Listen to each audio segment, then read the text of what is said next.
And right now we're ready for our interview, and we'll welcome Matt Lynch to Space Station Live today. Welcome aboard the International Space Station and into Mission Control, Matt. Well, thank you, Kelly. It's very nice to be here with you this afternoon. Well, we've already kind of given a preview of the experiment that you are working with and that the crew aboard the space station has been working with this week. Tell us a little bit about the experiment you're working on. Sure. Let me give you a little bit of background to start with.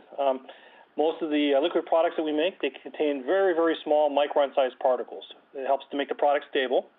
These particles are really, really small, and in fact, they're about the size of a pinhead or even smaller, and so we need microscopes to see them.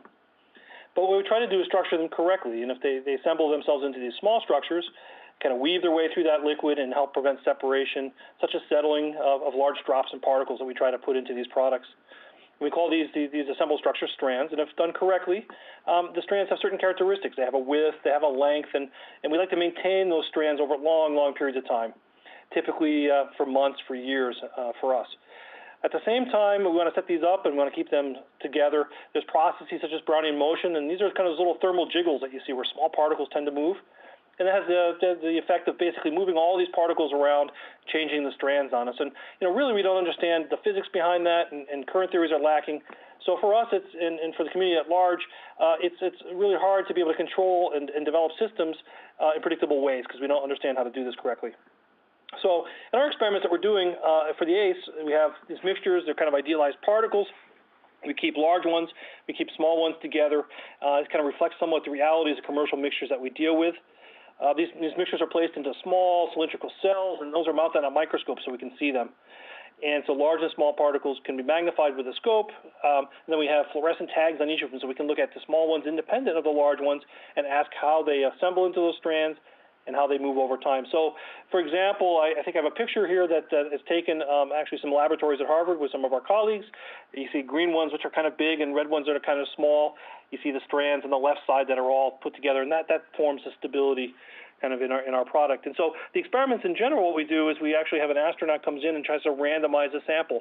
Inside that little cylindrical cell is a stir bar. We take the stir bar by a magnet. He moves that stir bar back and forth, and that takes the samples, breaks up all those strands that you see there, and the sample's randomized.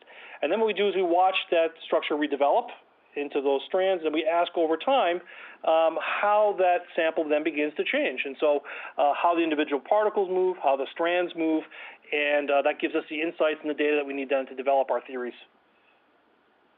Well, so how does microgravity make your experiment possible? Yeah, so it's kind of critical. So let me use that same picture to kind of illustrate this for you.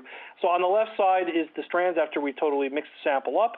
This was done again on Earth in gravity. You see the red and you see the green, and you see that there's a amount of material in that field of view that we can measure.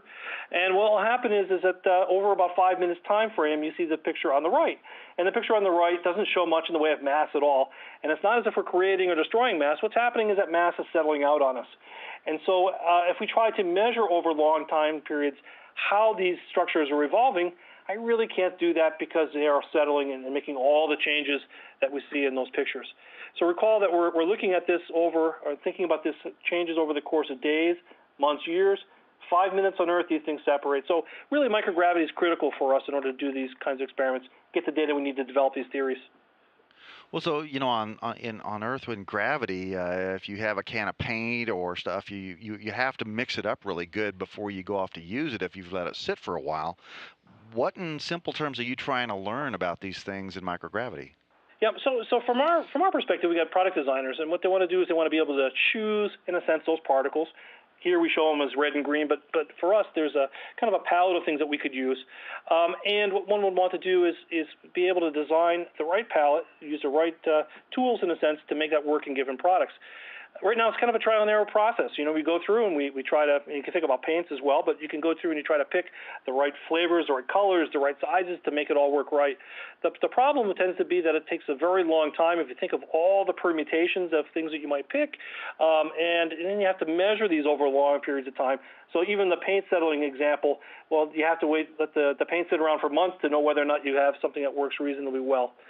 And even if you spend that time, there's no guarantee that it works. And so really what we're hoping to learn is basically the fundamental rules that govern the formation of these structures, how those structures change over time. And by doing so, we can make a much better directed experiment and more rational design of our products. Right? And, So, so Matt, I understand you guys were on a bit of a break this week, but you have been working through a number of samples. Tell us a little bit about that. Yeah, well, so the break is not as if there's any issues with the project per se.